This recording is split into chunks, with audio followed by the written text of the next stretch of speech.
texte que le Seigneur m'a mis à cœur partager avec vous, le psaume 73.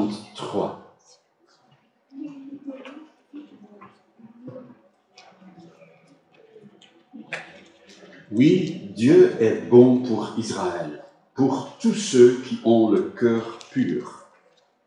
Pourtant, il s'en fallut de peu que mes pieds ne trébuchent. Un rien de plus et je tombais. J'étais jaloux des arrogants en voyant la prospérité des gens méchants, car ils sont exempts de souffrance. Jusqu'à leur mort, ils ont santé et embonpoint. Ils passent à côté des peines qui sont le lot commun des hommes. Ils ne subissent pas les maux qui frappent les humains. Aussi s'ornent-ils d'arrogance, comme on porte un collier, et la violence est leur parure. Leurs yeux sont pétillants dans leur visage plein de graisse. Les mauvais désirs de leur cœur débordent sans mesure. Ils sont moqueurs, ils parlent méchamment, et sur un ton hautain menacent d'opprimer. Leur bouche s'en prend au ciel même, et leur langue sévit sur la terre. Aussi le peuple les suit-il, buvant à longs traits leurs paroles, tout en disant « Dieu, que sait-il? Celui qui est là-haut, comment connaîtrait-il » Voilà comment sont les méchants. Toujours tranquilles, ils accumulent les richesses. Alors, c'est donc en vain que je suis resté pur, que j'ai lavé mes mains en signe d'innocence? Tous les jours, je subis des coups. Je suis châtié chaque matin. Si je disais « parlons comme eux », alors je trahirais tes fils. Je me suis mis à réfléchir. J'ai cherché à comprendre. Je trouvais tout cela bien trop injuste, jusqu'au jour où je suis entré dans le temple de Dieu et où j'ai réfléchi au sort qui les attend. Car en fait, tu les mets sur un terrain glissant, tu les entraînes vers la ruine, et soudain c'est la catastrophe. En un instant, ils sont perdus, ils sont détruits, et l'épouvante les saisit.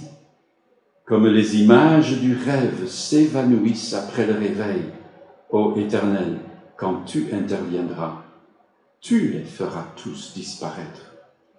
Oui, quand j'avais le cœur amer, et tant que je me tourmentais, j'étais un sot, un ignorant. Je me comportais avec toi comme une bête sans raison. Mais je suis toujours avec toi, et tu m'as saisi la main droite. Selon ton plan, tu me conduis. Puis, tu me prendras dans la gloire. Qui ai-je au ciel, si ce n'est toi? Et ici-bas, que désirer, car je suis avec toi? Mon corps peut s'épuiser et mon cœur défaillir. Dieu reste mon rocher et mon bien précieux pour toujours. Qui t'abandonne se perdra, et tu anéantiras tous ceux qui te sont infidèles. Tandis que mon bonheur à moi, c'est d'être toujours près de Dieu. Oui, j'ai placé dans le Seigneur, dans l'Éternel, mon sûr refuge, et je raconterai ses œuvres. Tu sais. Seigneur, que ta parole puisse être bénie à notre cœur. Éclaire-nous par ton Esprit Saint. Nous te le demandons, au nom de Jésus. Amen. Déraper dans la vie, c'est bien sûr chose courante. Ça arrive tout le temps pour ceux qui conduisent une voiture. Surtout en hiver ou par sol mouillé, un dérapage vient vite. Ça vient encore plus vite si on va trop vite, bien sûr. Si on ne prête pas attention aux avertissements. Comme cette dame qui roulait sur une route des États-Unis, tranquillement, rapidement, en décapotable parce qu'il faisait beau. Et voilà que par le tournant, arrive une voiture en face et par la fenêtre ouverte, le conducteur a juste le temps de crier porc! Et la dame, vous imaginez bien, elle tourne et sa voiture s'arrête contre un sanglier qui traversait la route. Et croyez-moi, une voiture contre un sanglier, c'est le sanglier qui gagne. Mais oui, on dérape parfois parce qu'on a négligé les avertissements. Dans la vie chrétienne, c'est pas différent. Dans la vie de croyant, on peut déraper. Le psalmiste le dit. J'étais sur le point de déraper. Encore un peu et j'allais tomber. Et puis il raconte comment cela est arrivé. Et j'aimerais tout simplement suivre le psalmiste dans ce qu'il nous en dit. Il ne faut pas être un grand prédicateur pour se rendre compte que le psaume se divise en deux parties. Du 1 au 15, il décrit son dérapage et pourquoi il allait trébucher. Et puis, à partir du verset 16, il donne la solution qu'il a trouvée pour ne pas déraper. Tout cela tient autour du verbe « voir ». Dans les versets 1 à 15, il ne voit que ce qui est visible, ce que tout le monde voit. Il ne faut pas être un as pour voir ce que tout le monde peut voir. Mais dans la deuxième partie, il voit ce qui est invisible. Et ça va faire toute la différence. Nous venons de vivre des événements dramatiques avec les inondations du mois de juillet. Certains ont perdu des êtres chers. Dieu merci, pas dans notre Église. Mais il y a quand même passé 40 morts. Beaucoup d'autres, des milliers d'autres, dont des gens dans notre Église, ont presque tout perdu, et parfois vraiment tout. Et la désolation que nous avons vue sur nos écrans, ou peut-être en vrai, nous a pris au cœur. C'est tellement triste, c'est tellement catastrophique et douloureux que d'observer tout cela. Et c'est loin d'être limité à la seule Wallonie. On a l'impression que dans le monde entier, c'est les extrêmes qui arrivent. Extrémité d'humidité et de froid, extrémité de chaleur, plus de 20 degrés au nord du Groenland. Quand je regarde tout cela, j'ai parfois l'impression de vivre ce que l'Ancien Testament a dit au peuple d'Israël sur la terre promise qu'ils allaient hériter. Cette terre va vomir ses habitants. Et j'ai parfois l'impression que notre planète est en train de vomir ses habitants. Mais on ne va pas aller dans ces directions-là, ce n'est pas la direction du psaume. Notre psaume va dans une toute autre direction.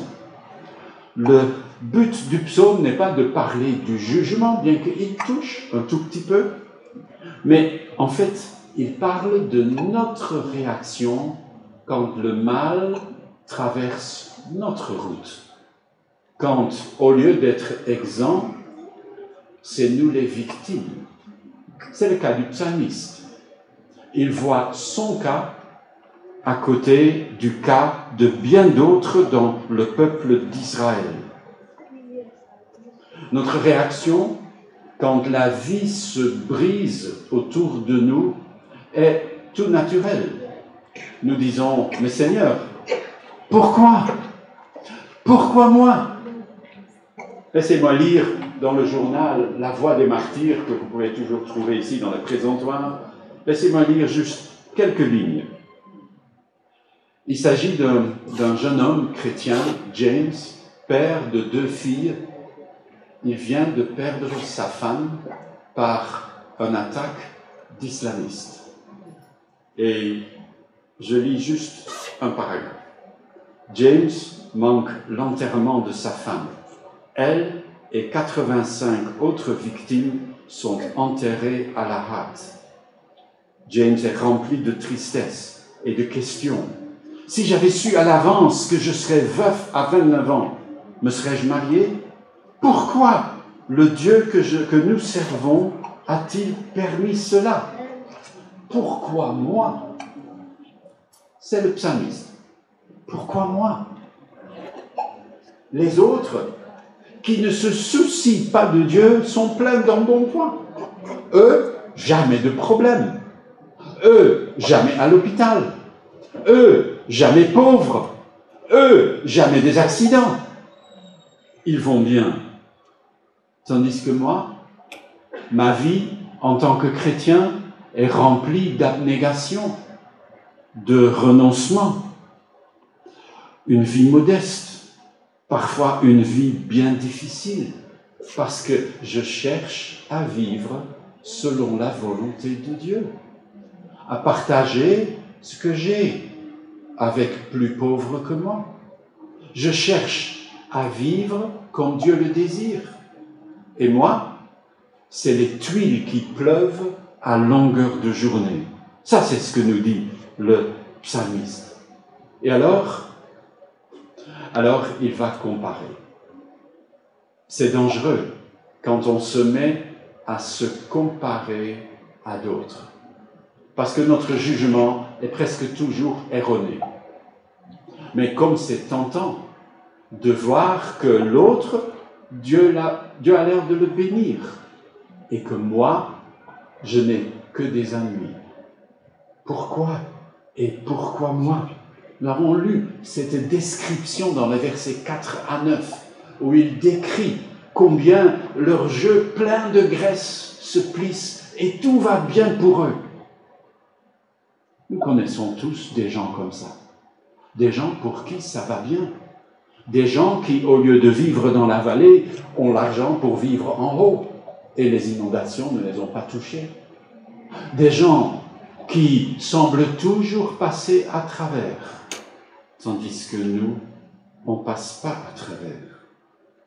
C'est ce qui le conduit à la question du verset 13. C'est donc en vain que je suis resté pur,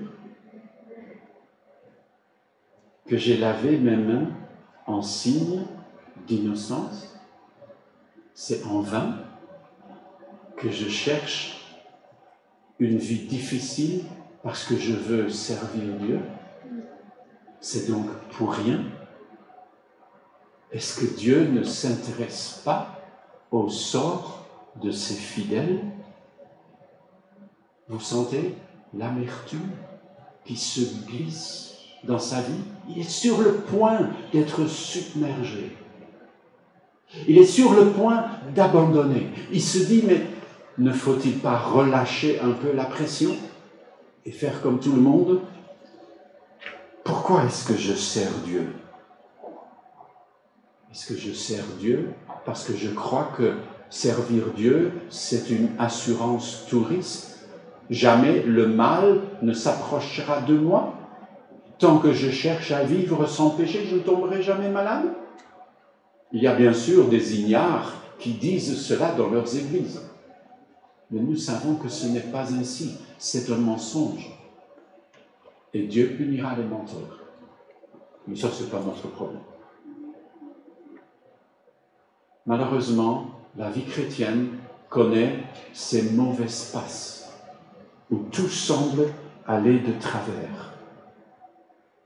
Pensez donc, ce psaume est écrit par Asaph. Nous est écrit dessus, psaume d'Asaph. On n'est pas au clair de ce que ça veut dire. Parce que Asaph était un contemporain du roi David, 1000 ans avant Jésus-Christ. Mais il y a des psaumes d'Asaph, dans les psaumes 70 et suivants, il y a des psaumes qui décrivent l'exil, la chute et la destruction de Jérusalem. Il y a aussi des descendants d'Asaph qui sont revenus en Terre Sainte au retour de l'exil. Peut-être que certains de ces psaumes sont en fait écrits par un autre Asaph de la même famille. Peu importe. Mais vous imaginez que vous faites partie des descendants de Asaph, Lévites. et vous avez entendu l'appel de revenir à Jérusalem. Si vous lisez le premier chapitre du livre de Esdras, vous pouvez donner un peu plus de détails. Et vous pouvez notamment mettre des chiffres. Il y a entre 4 et 5 000 sacrificateurs qui reviennent à Jérusalem. Savez-vous combien il y avait de Lévites? Il y a beaucoup plus de Lévites que de sacrificateurs. Il y a environ 350 Lévites qui sont revenus. Et les autres? Ils sont restés à Babylone. C'était bien plus intéressant.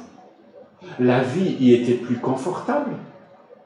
À Babylone, on était quelques kilomètres en avance sur Israël où tout était en ruine. Moi, retourner et tout reconstruire, c'est ce que doivent dire beaucoup de gens, n'est-ce pas, dans notre région. Et beaucoup de Lévites ont dit, moi je reste à Babylone. C'est beaucoup plus aisé de vivre à Babylone que de tout reconstruire à Jérusalem. Ils ne sont pas revenus. Ils ne sont pas devenus des païens. Il ne faut pas croire ça. Ils sont peut-être devenus des endormis. Ils ne se sont pas laissés réveiller par le cri qui a retenti « Revenez à Jérusalem, retournons à la terre que Dieu nous a donnée. » Et ils ont dit « Merci beaucoup, Seigneur, c'est trop gentil, mais je préfère Babel à Jérusalem. » Il y a des gens comme ça. Il y en a eu dans toutes les générations. Sentez combien ce psaume redevient ou devient actuel pour ces descendants d'Asaph qui regardent ces gens qui sont restés pleins d'embonpoint. Et eux, ils se sont laissés convaincre. Je vais écouter l'appel de Dieu et retourner à Jérusalem. Vous sentez l'amertume qui pourrait les gagner? Tous les jours, je subis les coups, je suis châtié chaque matin. Si je disais, parlons comme eux, faisons comme eux, oublions. Alors, Seigneur, je trahirai tes fils et je ne veux pas être un traître. Alors, ils entament ce long voyage de milliers de kilomètres à pied pour retrouver un pays détruit qu'il faut reconquérir, reconstruire, restaurer avec des années et des années interminables de labeur. Et les autres sont restés au chaud, à Babylone, dans une vie tranquille et facile. Vous sentez l'amertume qui pourrait venir? Je pense à un autre. Mais là, l'amertume s'est installée. On est un pas plus loin. Je pense au fils aîné de la parabole du fils prodigue dont Martin nous a parlé dimanche passé. Le fils aîné de la parabole qui dit ceci quand son père s'approche de lui. Il dit ceci.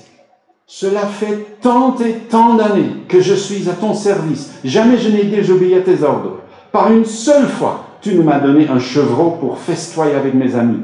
Mais quand celui-là revient, ton fils, qui a mangé ta fortune avec des prostituées, pour lui, tu tues le veau gras. » Vous sentez l'amertume? Elle n'est pas à la porte. Elle a tout envahi. Elle a tout détruit. Son cœur est devenu froid, hautain, dur. Que répond le Père? Mon enfant, tu es constamment avec moi et tous mes biens sont à toi. Si vous vous souvenez, c'est presque mot pour mot ce que dit le psaume 73 dans la deuxième partie, au verset 23. Mais je suis toujours avec toi. Mais pour le vrai fils prodigue, ça ne faisait plus effet. Dans la parabole, il part.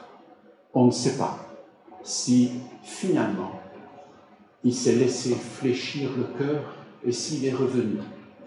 On ne le sait pas. Jésus n'a pas raconté la suite. Voyez, il ne pouvait plus être enthousiasmé par le fait d'être proche de son Père. Les joies de la maison du Père, pour lui, ça ne valait plus rien. Il avait perdu le goût de la vie avec son Père. Tu peux vivre dans la maison du Père et avoir le cœur froid, le cœur amer, parce que tu te plains que le sort de tel frère ou de telle sœur est meilleur que le tien. Et tu es en danger. Le psalmiste le dit au début, j'ai failli trébucher. J'étais à 2 doigts de tomber. Le danger d'envier les autres, de ne plus se contenter de ce que Dieu nous donne, de désirer autre chose que le chemin étroit, un peu plus large, un peu plus facile, comme pour les autres. C'est pas le mal d'une vie sans Dieu. Non, c'est le mal d'une vie selon son propre désir. Je veux un peu vivre. Tu ne vis plus. Quand tu es proche de Dieu, tu serais devenu comme le fils aîné de la parabole. Tu ne vois que ce qui est visible. Tes yeux sont empêchés de voir au travers du mur qui semble t'entourer. Cela créerait l'amertume. Voir l'invisible. Ça, c'est la réponse de l'auteur à son propre dérapage. C'est comme s'il redresse le volant et il dit non, je ne vais pas aller dans le fossé. J'en ai aucune intention. Ce n'est pas la réflexion seule qui va t'aider. Il le dit au début, au verset 16. J'ai réfléchi, mais c'est pas assez. Ce n'est pas la réflexion seule qui l'a sorti de l'ornière. Ce qui va le sortir, c'est le fait d'entrer dans le sanctuaire de Dieu, d'entrer consciemment dans la présence de Dieu. Il a vu ce qui était invisible.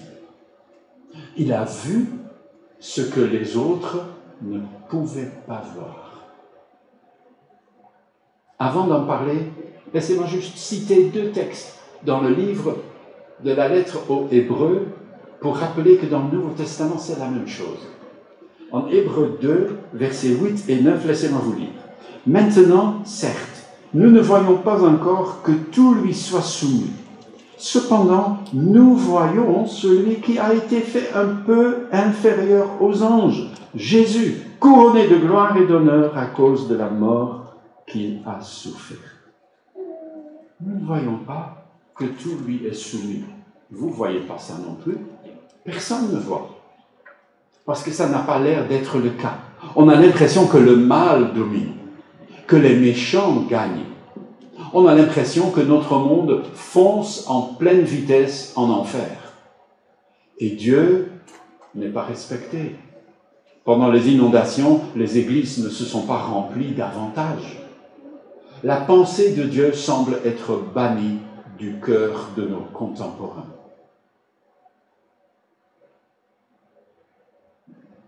Nous ne voyons pas que tout lui est soumis. Mais, nous le voyons, lui, couronné de gloire à la droite du Père. Voyez, ce qui permet de garder la santé morale, l'équilibre mental, c'est de voir Christ sur le trône. Il voit l'invisible. Un peu plus loin dans la même lettre, au chapitre 11, la liste des héros de la foi, il est question au verset 26 de Moïse. Et je lis juste 26-27. Il tenait en effet l'humiliation du Christ pour une richesse plus grande que les trésors de l'Égypte, car il regardait plus loin, vers la récompense. C'est par la foi qu'il quitta l'Égypte, sans craindre la fureur du roi, car il tint ferme, comme celui qui voit l'invisible. Voyez, c'est ce qui a permis Moïse de tenir ferme, d'agir malgré l'opposition, malgré la persécution, malgré les épreuves, voyant l'invisible. C'est ce qui est dans le psaume 73, ce qui est arrivé au psalmiste. Tout d'abord, il voit l'avenir comme Dieu le voit. L'avenir des méchants, l'avenir de ceux qui ont le vent en poupe, qui ont le prime time à la télévision, qui peuvent parler au monde entier et délivrer leurs mensonges librement sans être contredits. Lui, il voit la fin. Il voit, si je devrais actualiser, il voit la fin de Bill Gates. Il voit la fin de Klaus Schwab et de combien d'autres. Il voit que Dieu a mis leurs pieds sur un chemin glissant. Voyez, il voit tout à coup ce que personne ne voit, les peaux de banane sur le chemin où ils essayent d'avancer. Et tout à coup, il comprend. Ils sont sur un chemin glissant. Ils ne vont pas durer. Ils n'ont pas d'avenir. Ils peuvent crier fort aujourd'hui. Mais demain, ils seront dans la tombe. Ils n'ont pas d'avenir. Pas seulement la chute, mais le jugement. Il le souligne là. Il dit à la fin du verset 20, « Tu les feras tous disparaître. » Dieu intervient. Nous pouvons garder confiance. Dieu voit les grands qui se bombent le torse et qui croient qu'ils sont quelqu'un. Dieu les voit mieux que nous. Et il voit leur fin.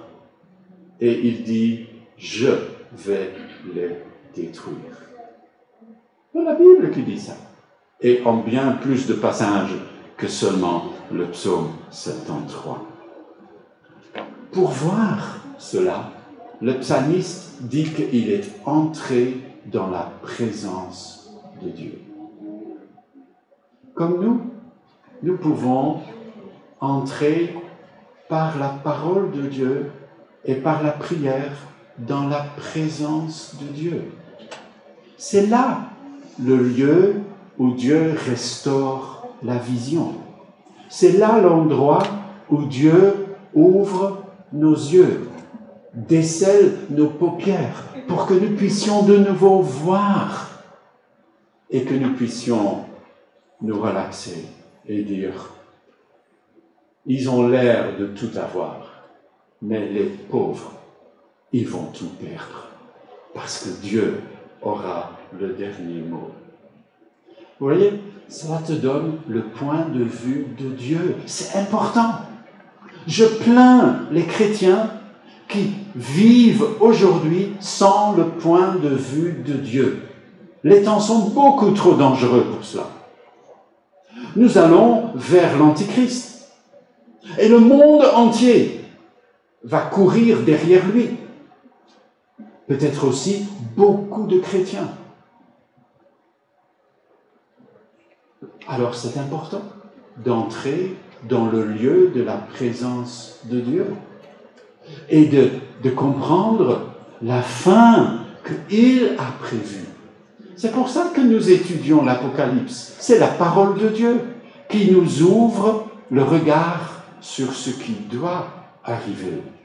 Quand tu entres dans la présence de Dieu, tu peux voir l'invisible. Ce que la plupart des gens autour de nous sont dans l'impossibilité de voir. Ne leur dites pas trop tout ce que vous voyez, ils ne vont même pas vous croire. C'est pour vous encourager que Dieu vous montre ce qui doit et va arriver. Et c'est ce qui amène le psalmiste, à partir du verset 21, à se voir lui-même comme Dieu le voit. Que c'est important.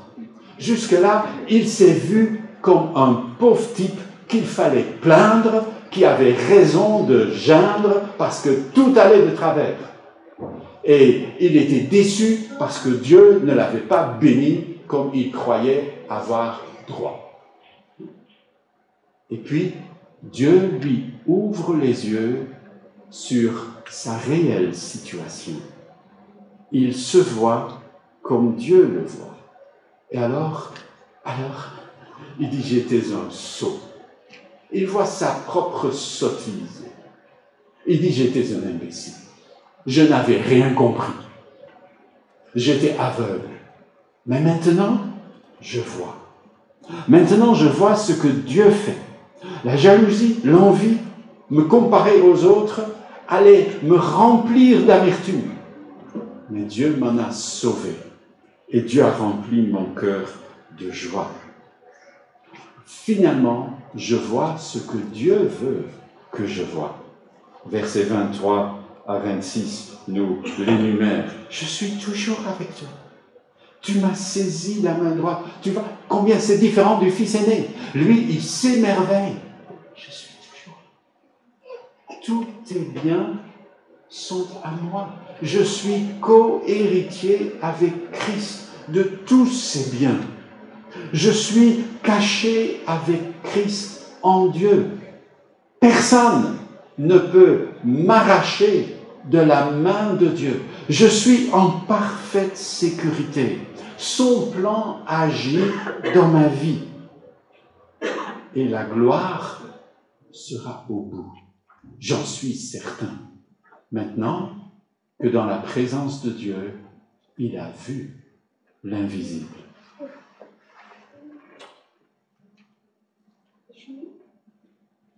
Tu m'as pris par la main. Tu m'as pris en main. Tu t'es occupé de moi. Tu domines ma vie.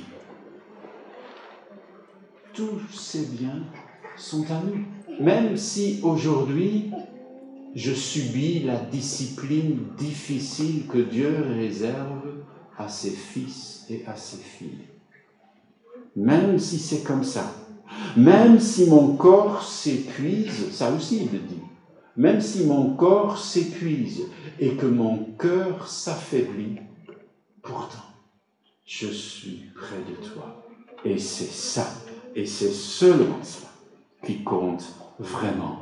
Que désirer de plus si le Dieu de l'univers est constamment avec toi? Ça, c'est ce que dit le psalmiste. Ça, c'est ce que le Père dit à son fils aîné. Ça, c'est ce que Dieu nous dit ce matin. Si je suis avec toi, si tout ce que j'ai est à toi et tu es à Christ, alors ne vois-tu pas que tu peux arrêter de te plaindre, que tu peux arrêter de t'aveugler devant les impossibilités d'aujourd'hui et de regarder les possibilités que Dieu ouvre devant toi? Je suis destiné pour la gloire et le sang de Christ en est la garantie absolue. Qui peut concurrencer cela? Ici-bas, il n'y a rien qui est égal à cela. Voici les bonnes lunettes par lesquelles observer ce monde qui me tente et qui me fatigue. Voir l'invisible, c'est avoir une vision renouvelée pour voir les biens qui sont miens en Jésus-Christ. L'apôtre Paul écrit ceci aux Corinthiens, et j'arrive au bout. Il écrit ceci en 2 Corinthiens 5, 16. « Ainsi, désormais, nous ne jugeons plus personne d'après des critères purement extérieurs, à la manière du monde. Autrefois, notre jugement sur le Christ lui-même se basait sur son apparence extérieure. Ce que nous pensions de lui s'inspirait des points de vue du monde. Mais maintenant, nous le connaissons d'une autre manière. Si quelqu'un entre en communion vivante avec le Christ, il devient un homme nouveau. Il est recréé. L'ancien état est dépassé. Ce qu'il était autrefois a disparu. La nouvelle création a déjà commencé. Voici, tout est devenu nouveau. » Connaissez ces versets, ici c'est la version de Parole vivante.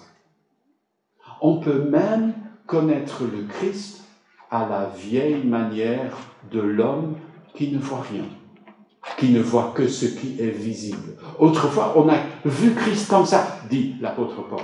Mais maintenant, plus comme ça. Maintenant, nous le voyons autrement. Nous voyons l'invisible. Christ est venu s'asseoir sur le trône de notre vie. Alors il peut conclure, verset 27 et verset 28. Double conclusion. Celui qui t'abandonne, écrit-il, celui qui t'abandonne se perdra.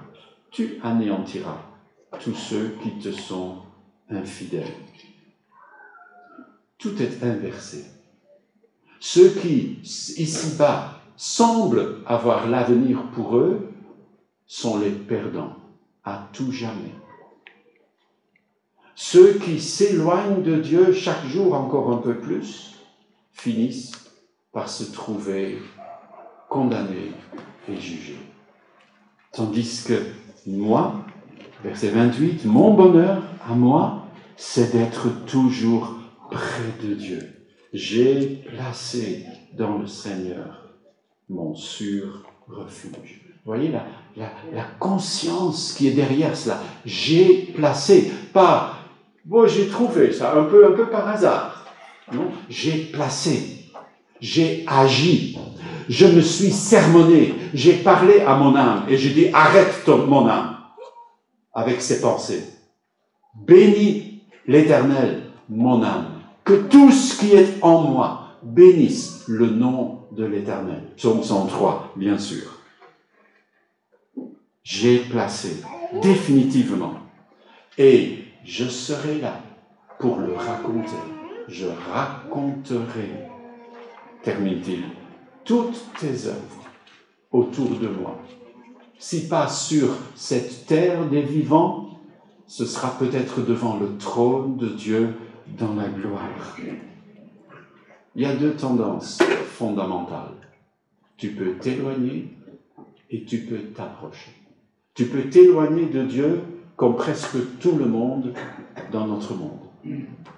Ou tu peux t'approcher avec les quelques-uns sur ce chemin étroit parce que tu es entré par la porte étroite et tu ne peux pas considérer comme réaliste une vie de plainte et de gémissement, de jalousie, d'envie, de comparaison de ceux qui aujourd'hui semblent si heureux. Tu as vu, tu es entré dans la présence de Dieu et il t'a ouvert les yeux et tu as vu que Christ règne. Tu ne vois pas encore que tout lui est soumis, mais tu le vois, couronné de gloire. Vous voyez? Prions. Seigneur notre Dieu, merci pour ta parole. Merci pour ce psaume. Merci pour l'exemple de ceux qui nous ont précédés.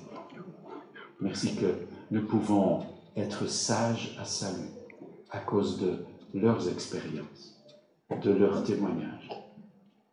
Seigneur, que tu puisses agir ainsi dans notre cœur, par ton esprit.